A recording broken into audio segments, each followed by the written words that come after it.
Welcome to my guide for UK youth music.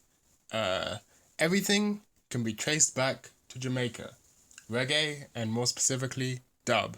In the 70s, a guy called King Tubby invented dub music by messing around on the console while people were playing reggae in his studio. And here I've picked out some dub for you as an example. This is a great album, Scientist Wins the World Cup by Scientist. And the key features is it kind of sounds like slow, chill reggae, right? And then you get these fucking killer bass lines.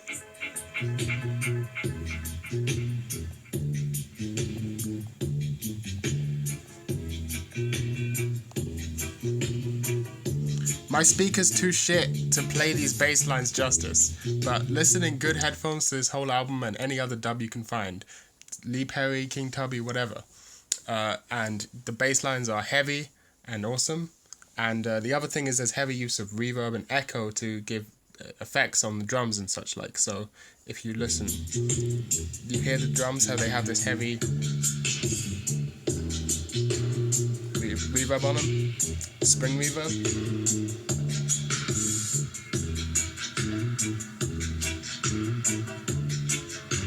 If I scroll back to the beginning, you could hear there was actually an echo on the snare drum.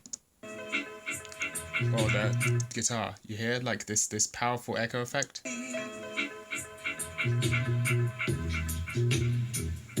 That kind of thing's very common in dub. And so, then there's a bunch of Jamaican immigration to the UK, and they bring with them their music. And, everyone loves this music. It's like, it's fucking sick. Who wouldn't like it?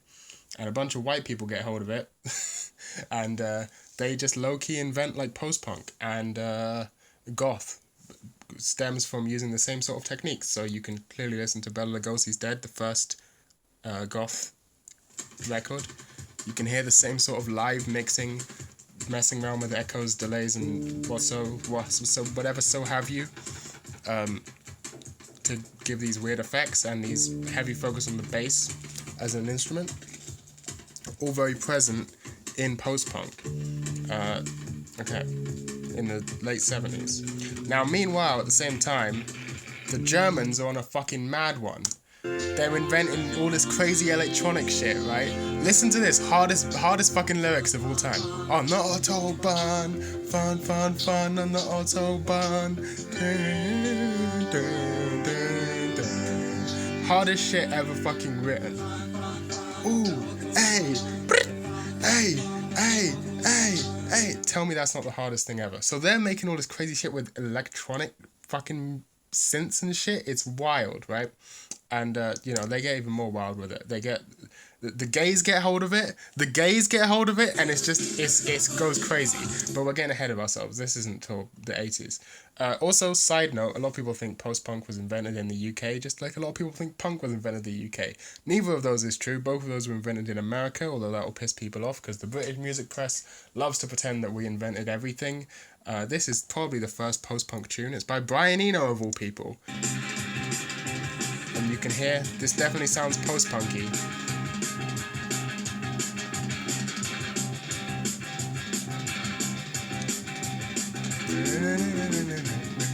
Again, heavy focus on the bass line. That all comes from dub, and probably a bit of Motown as well. Now, the interesting thing about post-punk is that it's like feelings music, introspective music, and it's not all like in your face, bombastic. It's kind of look inwards type of music, but it's also, you can dance to it. And they got the idea that you could make music that you can dance to from black people, because black people invented dancing to music. White people never heard of such a crazy concept. And so that's how you end up with Joy Division. I might get a copyright strike for this, but hopefully not. And I put this song in here because you can hear it has a synth in it, like the thing those Germans were doing. Listen.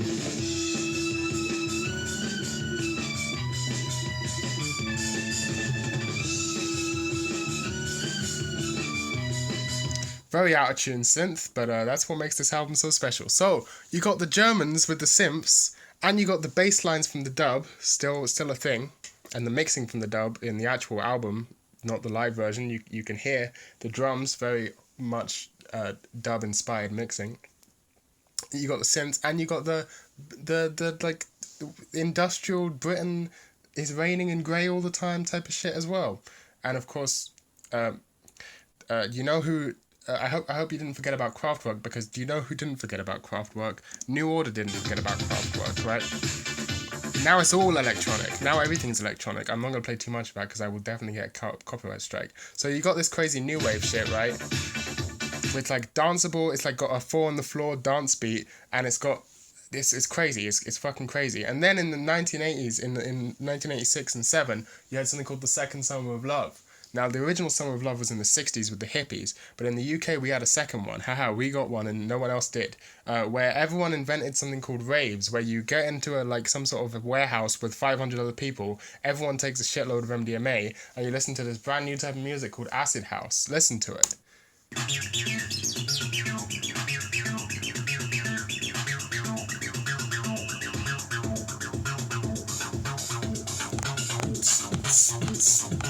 Where did they get that idea from? Well, it came from America. See, the Americans in Detroit and Chicago and New York, they were getting a hold of music like this from Germany.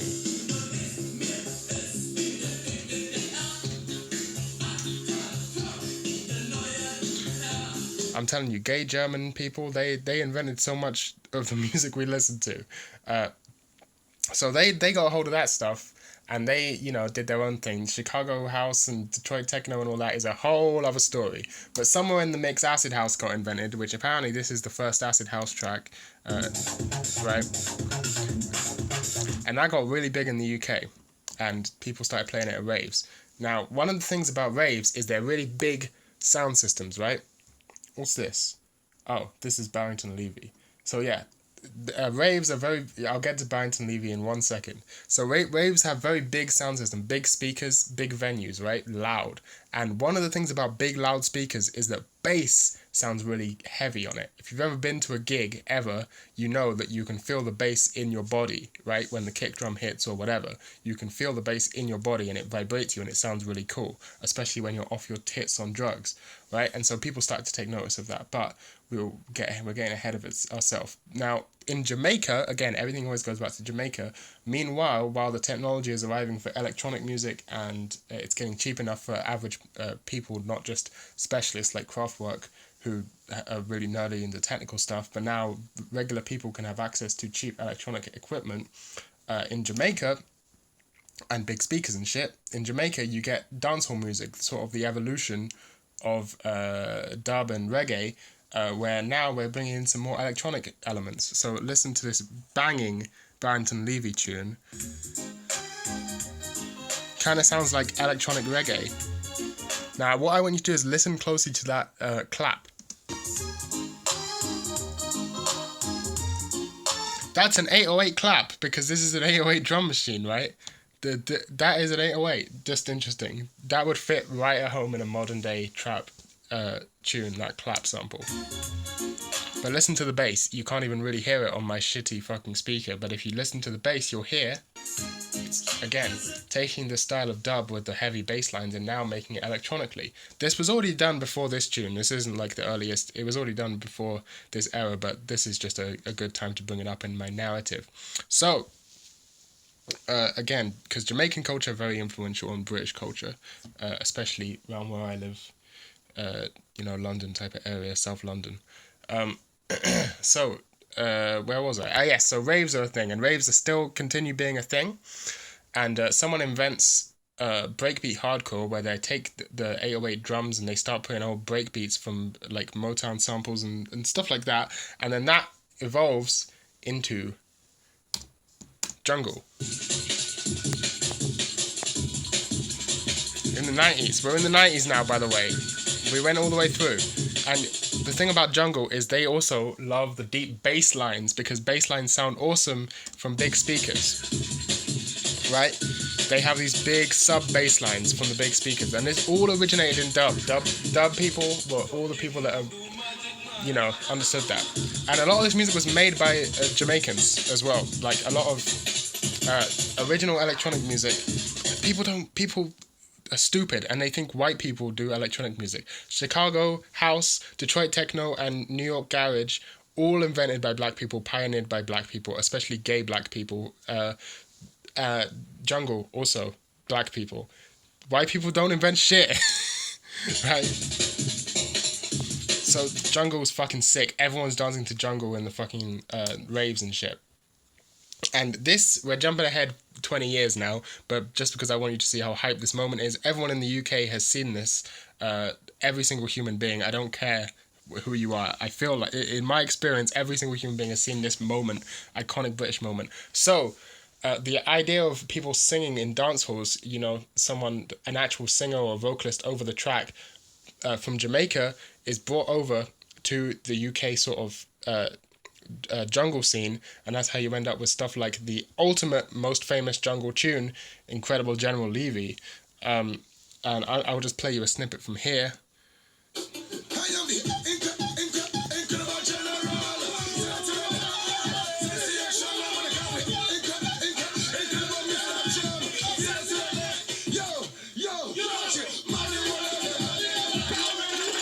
Now that's something I want to point out. You'll notice that as soon as the drop comes, my guy Mr. Jam over here, the DJ,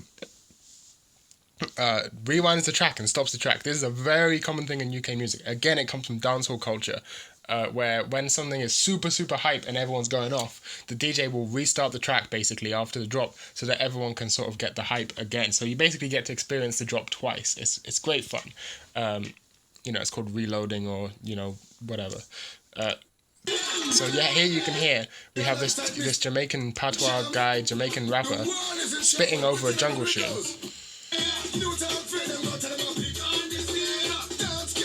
And this is a great video because all of these people in the studio with him, this is on radio, by the way, this is on BBC Radio. This is the sort of thing we get over here. Imagine if Chief Keef was on NPR. You know, you got Jamie, you got, I think that's Dizzy Rascal, I can't really tell. It's great. Anyway, so people start rapping over or sort of singing, because it's not really rapping, it's because it's got like a melody to it, you know, it's like da da da da da da da da da da. Listen.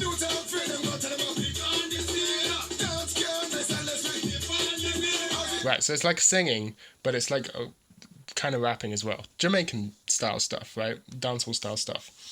Then, continuing into the late 90s, early 2000s, jungle has evolved into D&B, drum and bass, which is a little too heavy for people who aren't super into drum and bass. You know, if you go to a drum and bass, if you go to a rave and they're playing drum and bass, you know, you might not want to hear that if you're trying to have a more relaxed time. So garage sort of evolves. Now garage is already a thing from the early days of electronic music, but it evolves into a new style called UK garage, where they take, so because of drum and bass is basically jungle but with samples, like individual hits instead of breaks. So that's pretty much, that's a massive oversimplification, but that's pretty much what it is. I mean, let's all be honest. And so garage is kind of a slowed down version of that, I guess. You can kind of hear it. And again, Jamaican influence, Jamaican dancehall singing style over the top of it.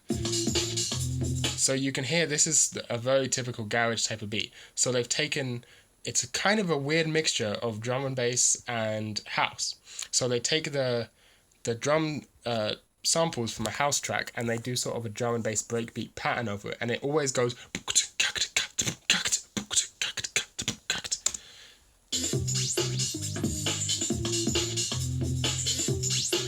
syncopated rhythms, very important, very good to dance to, right? And it's kind of a good vibes type of thing. It's kind of a good vibes type of thing, you know? It's not quite as aggressive as drum and bass, but it's, you know, it's a little more chilled out, good vibes, rather than in your face drum and bass. Now, I love drum and bass, I love garage, it's all good, right? You get these female vocals, great tune, right? Banger, absolute banger. Okay, now we're in the 2000s. Okay, here we go. This is where shit gets interesting. We're in the 2000s. We're getting into the real good fucking nitty gritty, the stuff I actually know about, right? Okay, so pirate radio is a huge deal with in the UK at this time, right? There's pirate radio stations playing garage tunes because none of the normal radio stations are gonna play garage. Remember, this is pre internet being a huge deal. Internet was a thing, but not a huge deal. If you want to hear music on the go, you still probably want to listen to radio, right? And so, none of the radios are playing garage because it's a kind of niche cultural thing. And so people start their own pirate radio stations to play garage, right? Where they just set up with a radio antenna in someone's roof on an apartment block or whatever, and they just DJ garage tunes. Now, here's the thing, is that the MCs, like the people who are hosting the show basically, they start spitting over the garage. They start sort of rapping, doing little bits over the garage, and you end up with people like So Solid Crew and stuff who are basically rapping over garage and singing over garage. But then 2 tracks. I've seen lots of debate over which one is the original grime song. Yes, this is the invention of grime. So 2 songs come out. One of them is this, Pulse X. This will still go crazy to this day. This is arguably the first grime tune. It's a darker, more stripped back version of garage that's made to sort of be rapped over.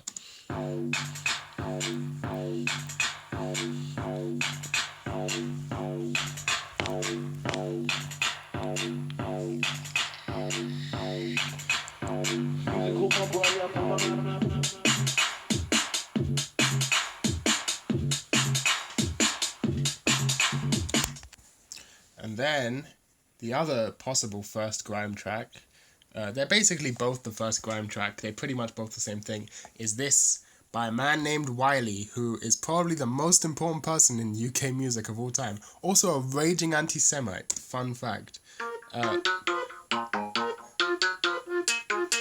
Listen to these synths. These still sound futuristic today.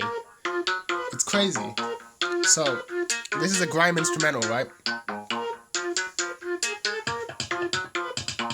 Let me skip forward a bit so you can hear when the drums come in.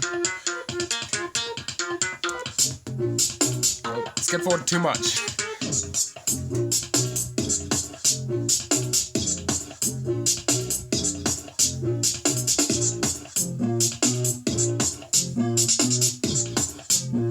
So they got the grime, they got the garage syncopation, right? They got the syncopated drum groups from garage, right?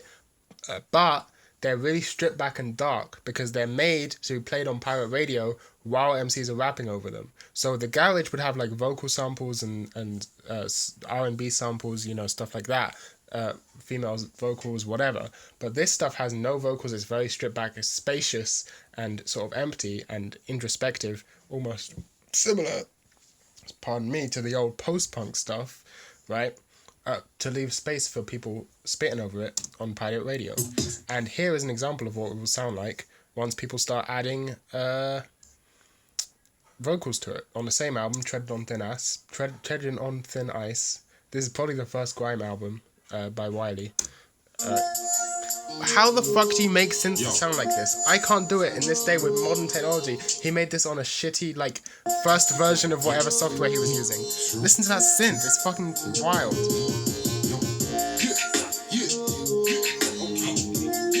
So you can hear there's influence from American hip-hop as well. I won't deny, I don't want to make sure, I don't want to ignore the fact that there's obviously influence from American hip-hop, but UK hip-hop had never taken off. No one, if anyone from the UK was rapping, it was fucking awful. There's no 2 ways about it. It was bad. That's why grime artists get pissed off when you call them rappers. They're grime MCs because it evolved from a completely different place. And the key point about it is that the bars weren't written for the song. You would write bars and then someone would have a song. You don't know on the night when you show up to a pirate radio place what instrumentals they're going to play. You just have to have bars in your head and you spit 16, over whatever they play. And it has to fit, and you have to modify your delivery and flow to bring out the best in the beat. And you have to pick what lines would go best with what beat. It's almost like being a DJ, but you make half the music yourself. And it's crazy. Searching for me high and low, they wanna know me now, okay. I can feel me getting closer to them. I've got that strap in the back of my mind and I'm prepared to take them down. I can see her, she's trying to get revenge. I treated her badly, now she's... So the thing about grime is that it's fast, right? It's faster than American music, than American, rap. Firstly, because it evolved out of garage, which is faster. but also because people needed to rap fast to sort of, because they didn't have much time. There may be 5 different people in a room in a pirate radio session, right? They all want their turn, so they've got to be quick and make a statement as fast as possible over the mic, you know? They'd be rapping live over this stuff. And so that's why they spit quite fast. He's on the way to being angry. I can see it, I'm gonna be that way from E3. Living through the TV, the soldiers there behind me. Waiting, I'm on the way to the top and I'm gonna take my area straight to the top with me. There's more artists where I can... Okay, so grime becomes a thing. And now, some of the people that were making garage, right, they're listening back to this grime stuff and they're liking this dark sound, right? They're liking this dark sound, but they're electronic music producers, and they're thinking back to the beginning of this video, and they're thinking about dub and how awesome dub sounds on a big sound system. And that's how you end up with dubstep, a mixture of dub and two-step. Two-step is sort of a similar genre to garage. It's a half-time genre with a heavy emphasis on the bass, and you might think dubstep is Skrillex and all that shit. Skrillex and all that shit, it's not. It's moody, atmospheric, spacious music, introspective, smoking dope music. It's real smoking dope music. Now, goth trad is actually Japanese, but yeah.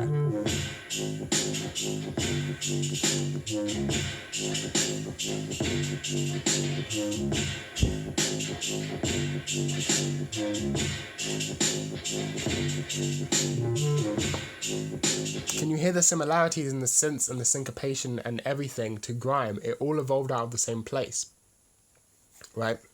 But it's slowed down and more, you know, smoky dope music. You also got Rinse FM, right? This is one of the pirate radio stations. So this is the sort of thing you would be hearing on Rinse FM. Scream, one of the earliest dubstep producers, possibly the earliest dubstep producer, you know, would be playing mixes on this pirate radio station. And you can really hear how dubby it is.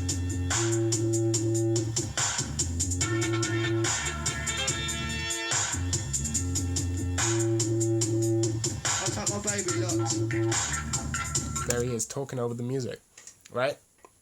That's what it is. It's dub. And now don't think dub and grime never clashed, because they do, and they go excellently together. This is probably the most famous dubstep / grime crossover type of thing by The Bug, where you got this dubstep beat with this guy spitting over it. And it fits perfectly, because it's 140 BPM, same BPM as a lot of grime. So what better than we run the pro? You don't wanna brush, we'll step on with show. You know what's that show? Phenomenon tree. Put in the ganja and take out the seed. The ornament intelligent people on the roadside for a small weed. Yes indeed, that's what we need. Right? Okay. And then, of course, you get the more artsy side. Not that that wasn't artsy, but this is Burial. God, just absolute god of music, Burial. Who makes this crazy introspective shit. And I put this here because an American would never make this. Because this atmosphere doesn't exist anywhere in America. This is a purely British invention, right? It comes from Jamaica and Germany and Detroit and all these places. But it culminates in something that is British exclusively. Because without the influence of all those things and the atmosphere of Britain and the legacy of post-punk and dub and two-step and garage and jungle and all these things, you wouldn't get...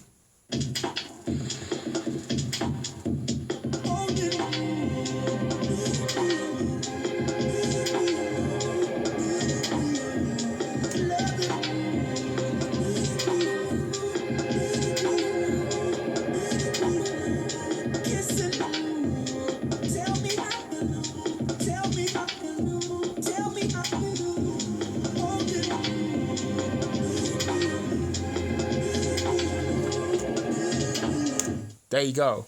And by the way, Burial invented putting vinyl sounds in your actual music. So all those, you know, that thing that was happening with lo-fi hip-hop for a long time,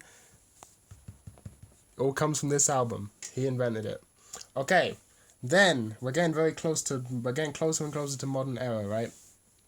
So then, grime is a thing. It's continuing. It's evolving, but it sort of dies down. And then in 2010-ish, and a little later, there's a grime revival and a bit of a garage revival as well, where a lot of the old grime MCs are getting new appreciation from the new people who are, they might have listened to it a bit as young kids, and now they're, teenagers, and they're listening to it again. They're rediscovering the music they grew up with. And this is probably the most famous track from the grime revival. Everyone my age in the UK knows this track. Yeah. Skepta.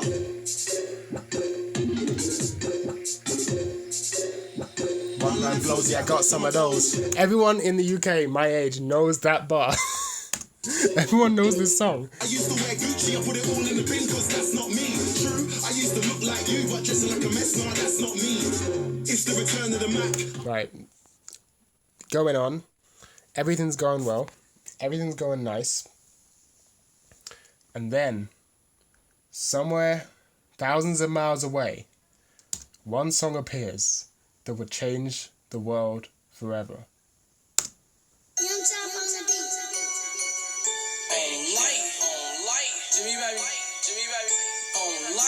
Chief Keef in Chicago revolutionizes music, right? This is the censored version? What the fuck? Anyway, so the sort of sound of, everyone at this point I think is aware that the trap sound originated in southern hip-hop, Memphis and stuff like that, Right, like Tommy Wright III and etc. etc.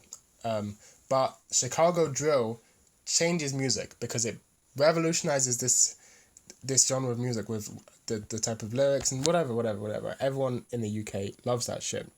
And now they throw away all the lineage I just explained in favor of copying the Americans. What part of that didn't you understand? And this is how you get UK drill, which is all anyone ever makes anymore. And has nothing to do with UK heritage, whatever, right? It's just a darker version of American drill. Dip in a man's face, whoosh turn a man's duppy. Tell my gal that I need space, boom bang bang for the country. Yep, it's just a darker version of American drill because the UK is a darker place where everything's grey. It's got nothing to do with any of the lineage I said up until now except for Chief Keef. Because, well, you could say it's certain things about the internet bringing international music and American music to the forefront. You no longer have to find dub in the record stores when Jamaican immigrants come over. You're exposed to American music no matter where you are. That might be one aspect. Another aspect is that immigration in the UK is changed. It's no longer... the Jamaican immigration was a huge thing for a long time, but now there's a lot of immigration from parts of Africa and less from Jamaica, so they don't have the same Jamaican musical culture, and a lot of those countries, well, I'm not really familiar with their music, so I can't really go into it, but I would assume it doesn't sound like this. And if I was to make a completely no basis statement, this is a complete guess, but a lot of African countries that have seen more migration to the UK are majority Muslim, and Islam has certain rules about music, specifically rules about not listening to too much music that's like hedonistic and stuff. And so maybe the musical culture is different. Again, I don't really know much about that. I hope that isn't a baseless statement. That's kind of just a guess. But either way, it's led to just throwing away all of it. All of it. That goes back to the fucking 70s. And now it's all gone. And everyone's just making drill. And it all sounds the same. And you don't have any of the innovation of grime. You can tell that I do not like UK drill. I've tried to get into it. It's just a worse version of American drill. It's just shit. I'm sorry. Anyway. Meanwhile, the old grime stars, like Skepta's on this song with A$AP Rocky. He's bigger than ever. It has 300 million views. You know, he does the chorus. It pours, it rains, it pours. I came, I saw, Right. Vossi Bop has 111 million views. Stormzy, right? But don't even try and tell me this is grime. This is just a trap song. Listen. It's just a trap song. It's not grime. I like it. It's a good song. It's a great song, in fact. It's a great song with an even better music video. Amazing music video, right? Interesting kicks. Weird, like, reversed kicks. Sounds cool. But it's not grime. It's just a trap song. And that's fine. You can be a trap song. But that's the end of grime, basically. For the moment. People are still making grime. And people are still making old school dubstep. People are still making jungle. People are still making dub. But as a cultural phenomenon, it has effectively come to a close. And that is my history of UK music. That is how you need to understand UK youth music. Of course, I didn't even get into like indie. That was a big deal for a long time in the 2000s. Or other forms of electronic music, like IDM, you know, Aphex Twin. All the IDM people come from Britain. There's too much music to talk about in the world, but I hope I've explained it enough that you can understand grime and dubstep, and you can be sad to see UK drill taking over the scene. Maybe you won't be sad. Maybe you love UK drill. If so, I'm not gonna fault you. That's fine. That's great. This video is overly long.